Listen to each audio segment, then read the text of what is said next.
I like to ask short, simple questions. Is what's happening at the southern border, is it a crisis? I have found and continue to find the shorter the question, the longer the answer. What does this friendship look like post-football? Man, hopefully it's miles down the road, baby. When you can see someone look down or look up or pause for a beat or two. When you got the call, what'd you think? It became real. That's the sign of a good interview. I'm Craig Melvin with the Today Show and Dateline NBC. And right now, I'm just going to share a few tips on interviewing.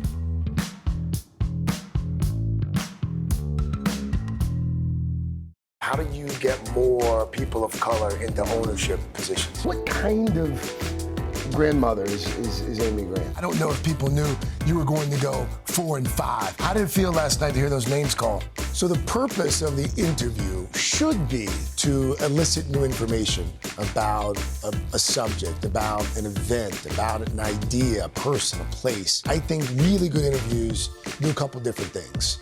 They elicit some sort of emotion. I want whoever is listening or watching the interview to feel something. You got me choking up now. I want the audience to learn something new. I want them to have discovered something new about the subject, about the person, about the event that they did not know before the interview starts. And the third thing, I think in any good interview, and again, there are exceptions to the rule, there should be a smile. There should be maybe even a chuckle, a laughter. There should be a moment in every interview where you can just be normal.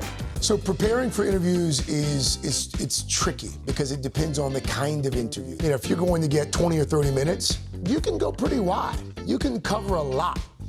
If you're getting 5 or 10 minutes, which is oftentimes what we'll have for a live interview on the Today Show, you can't hit 6 or 7 topics. You've got to focus on 2 or 3 and really try to go deep. For really big interviews, if I'm sitting down with the President of the United States, that requires a great deal of preparation. You want to read and watch as much of that person as you possibly can leading up to the interview. Things that they have said, or in some cases written about, in the weeks and months leading up to it. During the campaign, you pledged to reunite hundreds of children who have been separated from their parents. According to our reporting, in your first 100 days, not one child's been reunited.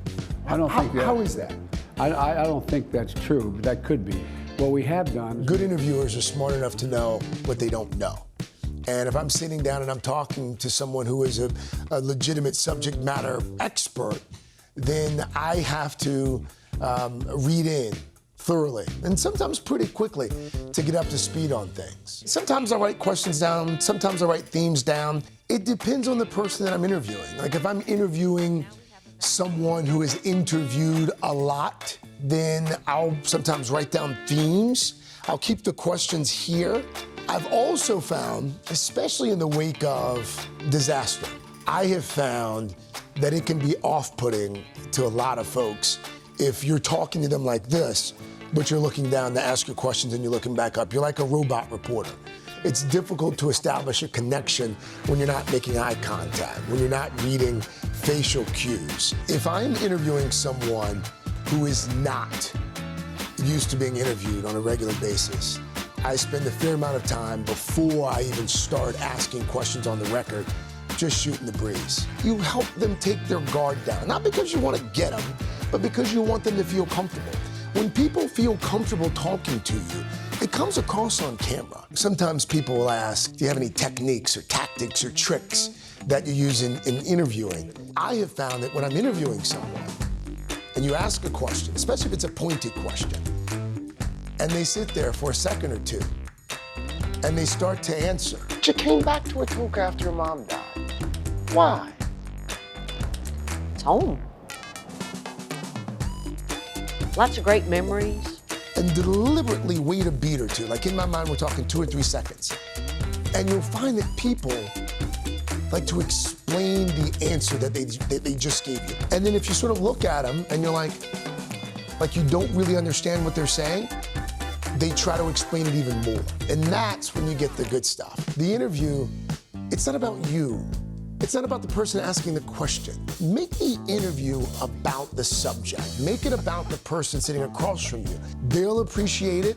The audience will appreciate it. A good journalist should be an agent of the audience. On our best days, we're working on behalf of the person who's watching us or listening to us.